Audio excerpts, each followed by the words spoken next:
আসসালামু আলাইকুম রহমতুল্লাহি ওয়া বারাকাতুহু। সম্মানিত দর্শক, ২০২৬ সনের মার্চ মাসের ২৫ তারিখ বিকালবেলা এই ভিডিওটা করছি। প্রতি বছর মার্চ মাস যখন আসে, আমরা তখন ২৬শে মার্চের যে স্বাধীনতা দিবস, এটি নিয়ে উদ্বেলিত থাকি। এই দিন উদযাপনের জন্য অর্থাৎ ২৬শে মার্চ উদযাপনের জন্যে আমাদের সেনাবাহিনী তাদের বাৎসরিক মহড়া দেখায়, কুচকাওয়াজ প্রদর্শন করে। স্কুল, কলেজ, বিশ্ববিদ্যালয় এই অনুষ্ঠানটি যথাযথভাবে পালিত হয় এবং প্রজন্ম থেকে প্রজন্ম আমরা জানি যে ১৯৭১ সনের ২৬শে মার্চ তারিখে বাংলাদেশের স্বাধীনতা ঘোষিত হয়েছিল। এটি আমাদের স্বাধীনতা দিবস। এখন এই স্বাধীনতা দিবসের প্রেক্ষাপট কী? এটা নিয়ে আসলে আমরা খুব অল্প মানুষই চিন্তা ভাবনা করি। যারা ইতিহাসের ছাত্র তারা পড়েন, জানেন, কিন্তু মানুষের হৃদয়ের মধ্যে এই যে ২৬শে মার্চ, এটার যে ভাব, এটার যে গাম্ভীর্য, আর এটার প্রেক্ষিতে দেশপ্রেম তৈরি হওয়া, আর ২৬শে মার্চকে কেন্দ্র করে যে একটা মহান মুক্তিযুদ্ধ হলো, সেই মুক্তিযুদ্ধের যে অভিসংবাদিত নেতা বঙ্গবন্ধু শেখ মুজিবুর রহমান, এই মুক্তিযুদ্ধের রণাঙ্গনে যারা অস্ত্র হাতে লড়াই করেছেন, মহান মুক্তিযোদ্ধা যারা জীবিত আছেন, বীরত্বের সঙ্গে যারা লড়াই করেছেন, আর যুদ্ধ করতে করতে অনেকে বীর শ্রেষ্ঠ হয়ে গেছেন, নিহত হয়েছেন, শহীদ হয়েছেন, অনেকে আত্মাহুতি দিয়েছেন, শহীদের তালিকায় তাদের নাম আছে, বা অনেকের নামও আমরা জানি না। বলা হয়ে থাকে এই যুদ্ধে ৩০ লাখ লোক শহীদ হয়েছেন, ২ লক্ষ মা বোন ইজ্জত হারিয়েছেন মাত্র ৯ মাসের নির্মম হত্যাকাণ্ডের মাধ্যমে। এই হৃদয় বিদারক দৃশ্য এখনো আমাদের চোখে ফুটে ওঠে যখন আমরা পটুয়া কামরুল হাসানের যে চিত্রগুলো আমরা দেখি। ১৯৭১ সনে আমরা যখন সাইমন ড্রিংয়ের যে ছবিগুলো, কাহিনীগুলো আমরা আন্তর্জাতিক গণমাধ্যমে দেখি, জহির রায়হানের যে চলচ্চিত্রগুলো, স্টপ জেনোসাইড, এই ডকুমেন্টারিগুলো আমরা যখন দেখি, পরবর্তীতে যখন আবার সেই যে চলচ্চিত্রগুলো নির্মিত হয়েছে, অরুণোদয়ের সূর্য সাক্ষী কিংবা ওরা ১১ জন, এই চলচ্চিত্রগুলো যখন আমরা দেখি, হৃদয়ের মধ্যে হু হু করে ওঠে। আপনারা নিঃসন্দেহে জানেন যে এই আজকের এই দিনে যে ভিডিওটি করছি, এই দিনে ১৯৭১ সনে এই ঢাকা শহরে মানুষ যখন নিশ্চিন্তে ঘুমিয়েছিল। এখনকার ঢাকা আর ১৯৭১-এর ঢাকা এক নয়, ছোট্ট একটা শহর, প্রাদেশিক শহর, অল্প কিছু মানুষ বসবাস করেন। এখন ২.৫ কোটি মানুষ, তখন কত মানুষ ছিল? ১০ lakh, not more than that, তাও হয়তো ছিল না। তো সেই মানুষগুলো আসলে তখন টেলিভিশন, ঢাকা শহরে ২-৩ হাজার টেলিভিশন ছিল কিনা জানা নাই, তাও আবার মানে কয়জন চালাতো? মানুষজন ৮টা, ৮:৩০টার মধ্যে সব ঘুমিয়ে পড়তো। আমরাই তো এই ঢাকা শহরে যখন আসছি, তখন ১০টার পরে আমাদের আসলে কোনো বাড়িতে আগুন জ্বলতো না, বা কোনো বাড়িতে মানে যাকে বলা হয় বৈদ্যুতিক বাতি বা মোমবাতি জ্বলতো না। কিছু ছাত্রছাত্রী ছিলেন যারা হেরিকেন জ্বালিয়ে, তারপরে বা তাদের রুমে যদি ইলেকট্রিসিটির বাল্ব থাকে, সেটা সেই বড় বাল্ব না, ওটাকে আবার ডিম লাইট, মানে যাকে বলা হয় যে রিডিং লাইট, সেই টেবিল লাইট, সেটা জ্বালিয়ে তারা পড়াশোনা করত, যাতে মানে আশেপাশের লোকের কোনো অসুবিধা না হয়। তো সেই ৭১ সনের মার্চ মাসের যে ২৫ তারিখ রাত 11:30টার সময় ঢাকা ক্যান্টনমেন্ট থেকে, আজকের যে ক্যান্টনমেন্ট থেকে হাজার হাজার সৈন্য, সশস্ত্র সৈন্য তারা বের হয়ে এলো।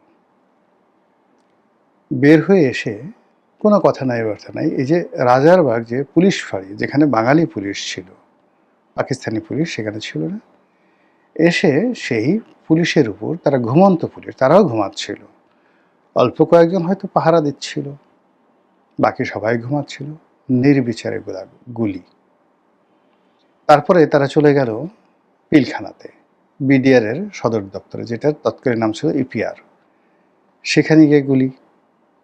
আসলো ঢাকা বিশ্ববিদ্যালয়, জগন্নাথ হল, জহুরলোক হল, ওটার নাম ছিল ইকবাল হল, মহিলাদের রোকেয়া হল, সেখানে ঢুকে গুলাগুলি। এরপর পুরনো ঢাকার বিভিন্ন এলাকা থেকে ইচ্ছামতো আগুন লাগালো, গোলাগুলি করলো। কেবলমাত্র এক রাতে, ওই সময়ের ঢাকাতে 10,000 লোককে তারা মেরে ফেলল। তো বোঝার চেষ্টা করেন যে বলা হয় 9 মাসে কি করে 30 লাখ লোক শহীদ হয়। আরে বাবা, 1 ঘন্টা পাকিস্তান সেনাবাহিনী মাত্র 1 থেকে 1.5 ঘন্টা 3টে স্পটে 4টে স্পটে একসঙ্গে অপারেশন চালিয়ে 1 থেকে 1.5 ঘন্টা 10,000 লোকে মেরে ফেলেছে। 1 ঘন্টায় যদি তারা 10,000 লোক মারতে পারে, 30 লাখ লোক মারতে তাদের 9 মাসে খুব বেশি সময় লাগে। এই যে দেখেন, এতদিন যাবৎ দুটো পরাশক্তির যুদ্ধ হচ্ছে, ইরানের যুদ্ধ হচ্ছে আর ইসরায়েল এবং আমেরিকার যুদ্ধ হচ্ছে। এখনো পর্যন্ত এই যুদ্ধে মৃতের সংখ্যা, ইরানে তারা বলছে সরকারিভাবে 1500 মারা গেছে, আর ইসরায়েলও এরকম হয়তো 1400-1500 মারা গেছে। এত কিছুর পরেও কিন্তু এই 25শে মার্চ তারিখে ওইভাবে কোনো ভবনের উপর বোমা পড়েনি, ওইভাবে কোনো গ্রেনেড হামলা হয়নি, ওইভাবে কোনো মিসাইল আসেনি, কিন্তু ডাইরেক্ট ব্রাশ ফায়ার করে স্পট ডেথ 10,000 লোককে মেরে পাশাপাশি একটু সাজিয়ে রেখে একবার একটু মস্তিষ্কে চিন্তা করেন তো যে পাকিস্তানি হানাদার বাহিনী কতটা নির্মম, কতটা পাষণ্ড, কতটা জঘন্য হলে এই কাজ করতে পারে। এবং তখনকার যে রাজনৈতিক নেতৃত্ব, তাদের প্রস্তুতি ছিল, এর কারণ হলো তারা 1952 সন থেকে প্রস্তুতি নিচ্ছে। বাঙালি জাতির অবিসংবাদিত নেতা বঙ্গবন্ধু শেখ মুজিবুর রহমান, যাকে বলা হয় রাজনীতির মহাকবি, যাকে বলা হয় রাজনীতির হ্যামিলনের বাঁশিওয়ালা, যাকে বলা হয় সেই লড়াই সংগ্রাম আন্দোলনের ধ্রুপদী, ক্লাসিক্যাল মিউজিশিয়ান, সঙ্গীতজ্ঞ, তিনি যখন দাঁড়ান বা মঞ্চে দাঁড়াতেন, তখন সেখানে মনে হতো যেন একটি চিত্রপট আঁকা হয়ে গেছে। তিনি যখন হাঁটতেন, মনে হতো পৃথিবীর সবচেয়ে আকর্ষণীয় মানুষটি হাঁটছে। তিনি যখন কথা বলতেন, মনে হতো সঙ্গীতের সুর মূর্ছনা, রাজনীতির সঙ্গীতের সুর মূর্ছনার সঙ্গে অগ্নি যুক্ত হয়ে, আগুন যুক্ত হয়ে মানুষের মনে দ্রোহ সৃষ্টি করে দিচ্ছে। তিনি যখন তাকাতেন, তিনি যখন আঙুলের ইশারা করতেন, তিনি যখন দুহাত বাড়িয়ে দিতেন, মানুষের কলিজার মধ্যে উথাল পাতাল ঢেউ শুরু হয়ে যেত এক দৌড়ে গিয়ে বঙ্গবন্ধুকে স্পর্শ করার জন্য। এই মোহময়তা নিয়ে তিনি পুরো জাতিকে স্বাধীনতার মন্ত্রে দীক্ষিত করেছিলেন।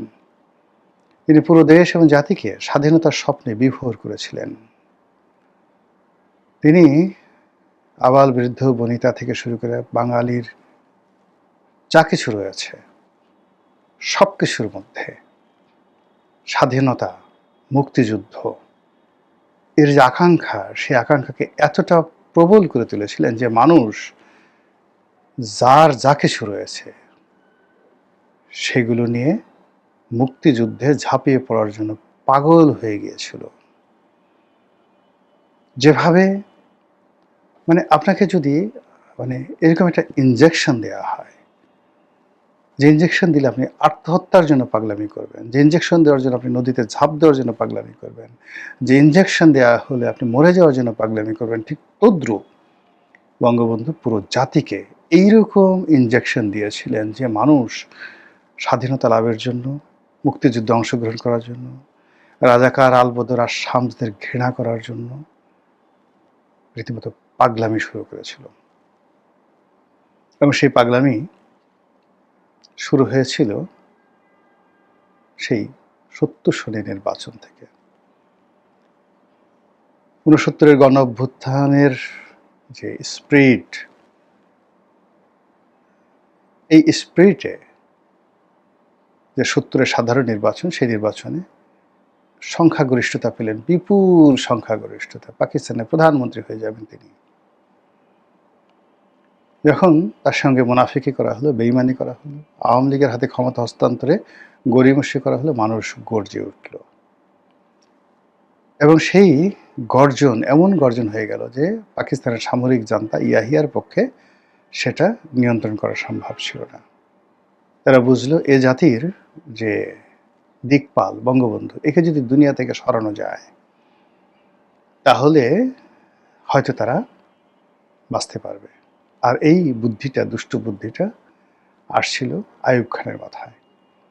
তিনি আগরতলা ষড়যন্ত্র মামলা রুজু করলেন, অ্যারেস্ট করলেন, ঢাকা ক্যান্টনমেন্টে তাকে বন্দী করলেন, বিচার চলছিল।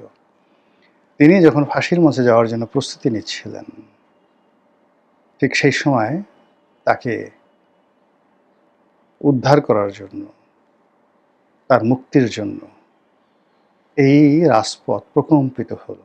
আর সেই প্রকম্পনে একটা গণ অভ্যুত্থান হয়ে গেল। এবং সেই গণ অভ্যুত্থানে ১০ বছরের স্বৈরশাসন এবং স্বৈরশাসক উভয়ের পতন হলো। নতুন স্বৈরশাসক এলো ইয়াহিয়া খান। তিনি একটি নির্বাচন দিতে বাধ্য হলেন। কিন্তু ওই যে নির্বাচনের পর দেখলেন যে আরে এটা রীতিমতো পাকিস্তানের প্রধানমন্ত্রী হয়ে যাচ্ছে। এবং বঙ্গবন্ধুর মতো মানুষ যদি পাকিস্তানের প্রধানমন্ত্রী হয়, তার যে বজ্রকণ্ঠ, তার যে সাহস, তার যে শক্তি, তার যে জনসমর্থন, তছনছ হয়ে যাবে সবকিছু। তার প্রেক্ষিতে গড়িমসি শুরু করা হলো। ফলে ৭০-এর সেই নির্বাচনের ফলাফল নিয়ে ৭১ পর্যন্ত, জানুয়ারি ফেব্রুয়ারি মাসে পর্যন্ত মানুষের বিক্ষোভ বাড়তে থাকলো। মার্চে এসে এটা বিস্ফোরণের পর্যায়ে চলে গেল। ছাত্র সংগ্রাম পরিষদ পাগল হয়ে গেল। তারা বলল স্বাধীনতা যুদ্ধ করব। ঢাকা বিশ্ববিদ্যালয়ে মার্চ মাসের ২ তারিখ ১৯৭১ সনের ছাত্ররা আসম আব্দুর রবের নেতৃত্বে পতাকা উত্তোলন করলো। তার আগে তারা একটা পতাকার ডিজাইন করলো সিরাজুল আলম খানের পরিকল্পনাতে। তারপরে তারা সবাই সদল বলে চলে গেল ঢাকা বিশ্ববিদ্যালয় থেকে বঙ্গবন্ধুর বাসভবন ৩২ নম্বরে, যারা এই যে এখন ভেঙে ফেলেছে। এই ৩২ নম্বরে হাজার হাজার মানুষ ভিড় করলো এবং সবাই বললো বঙ্গবন্ধুকে যে এই পতাকা আপনার নিজ হাতে আপনার ভবনে উড়াতে হবে। মার্চ মাসের ৩ তারিখে বঙ্গবন্ধু সেই পতাকা উড়ালেন এবং সেই দিন থেকে আজ অবধি এটিকে বলা হয় জাতীয় পতাকা দিবস। উত্তাল হয়ে গেল বাংলাদেশ, স্বাধীনতার ধ্বনি উঠে গেল, মুক্তিযুদ্ধ, স্বাধীনতা, আর কোনো কথা নেই, নো পয়েন্ট অফ রিটার্ন। এরপর এলো ৭ই মার্চ। ৭ই মার্চ বঙ্গবন্ধু যে ভাষণ দিলেন, ইটস এ ম্যাগনা কার্টা, রাজনীতির ম্যাগনা কার্টা, রাজনীতির মহাভারত, রাজনীতির ইলিয়াড অডিসি, রাজনীতির শাহনামা। পাকিস্তান কাঁপা শুরু করল, ট্রাম্বলিং উইথ ফিয়ার। বাঙালি প্রস্তুতি নিচ্ছে মুক্তিযুদ্ধের। রাজনৈতিক দলগুলো একত্র হয়ে যাচ্ছে।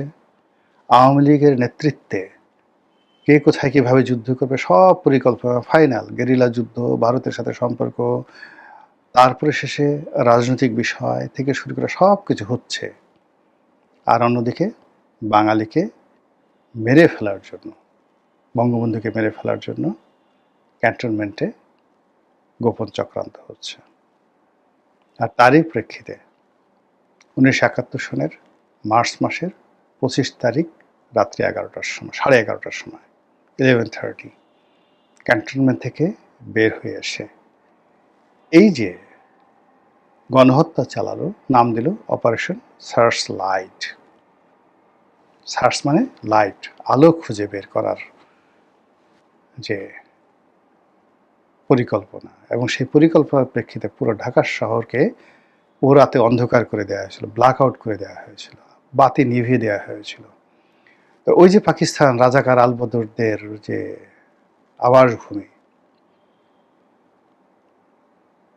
এই পৃথিবীর সমস্ত আলো নিভিয়ে দিয়ে তারা বুলেটের আগুন ছুঁড়েছিল, তারা বন্দুকের আগুন জ্বালিয়ে দিয়েছিল, তারা বোমার আগুন জ্বালিয়ে দিয়েছিল, মানুষের রক্তের হোলি খেলা শুরু করেছিল, এবং আহত এবং আর্ত এবং নিহতদের যে কান্না, স্বজনদের কান্না, আর্তচিৎকার, এটাকে তারা উৎসবে পরিণত করেছিল। এই নির্মমতার প্রেক্ষিতে 26 তারিখেই বাঙালি ঝাঁপিয়ে পড়েছিল মুক্তিযুদ্ধে। রাজনৈতিক নেতৃত্ব 27 তারিখে, 26 তারিখে মুক্তিযুদ্ধের এই প্রস্তুতি তারা শুরু করে, এবং সেই অনুযায়ী তারা সব ব্যবস্থা নেয়। এর সঙ্গে 27 তারিখে বেশ কয়েকটি ক্যান্টনমেন্টে বাঙালি কর্মকর্তা যারা আছেন তারা বিদ্রোহ করেন। তার মধ্যে 27 তারিখে কালুরঘাট থেকে শহীদ প্রেসিডেন্ট জিয়াউর রহমানের যে সে ঐতিহাসিক উই রিভোল্ট, এটা দিয়ে যে শুরু হলো, সেটা একটা সুন্দর সমাপ্তি হলো 1971 সনের 16ই ডিসেম্বর। আমরা বিজয়ী, আমরা স্বাধীন, আমরা সার্বভৌম। আমাদের সব আছে, দেশ আছে, পতাকা আছে, মানচিত্র আছে, সব কিছু আছে, ইতিহাস আছে, ঐতিহ্য আছে, মুক্তিযুদ্ধ আছে। এইগুলোকে ধারণ করে বাকিটা জীবন বাঁচতে চাই। এই ভূখণ্ড সুন্দর থাকুক, তার সঙ্গে সঙ্গে যারা আমার এই মাতৃভূমিতে রক্ত ঝরিয়েছে, আমাদের মানুষকে হত্যা করেছে, যারা 25শে মার্চ ঘটিয়েছে, অপারেশন সার্চ লাইট ঘটেছে, কিয়ামত পর্যন্ত তাদের বিচার চাই। তাদেরকে ঘৃণা করতে চাই, তাদেরকে পরিহার করতে চাই, তাদেরকে বর্জন করতে চাই। যেখানে রাজাকার আছে, যেখানে আলবদর আছে, যেখানে শামস আছে, যেখানে পাকিস্তান আছে, ওখানে আমি যাব না, ওখানে আমি যাব না। এই দৃঢ়তা নিয়ে আমি বাঁচতে চাই, এবং আমার পরবর্তী প্রজন্মের মধ্যে আমার এই যে আদর্শ, এটা আমি ঢুকিয়ে দিতে চাই। এই প্রত্যয় নিয়েই একটি জাতি গঠন হোক, একটি জাতি বেড়ে উঠুক, এবং একটি জাতি সভ্য হোক, এবং পৃথিবীর সভ্যতার ইতিহাসে তারা নাম লেখাক, এই প্রার্থনা করছি। আসসালামু আলাইকুম ওয়া রাহমাতুল্লাহি ওয়া বারাকাতুহু।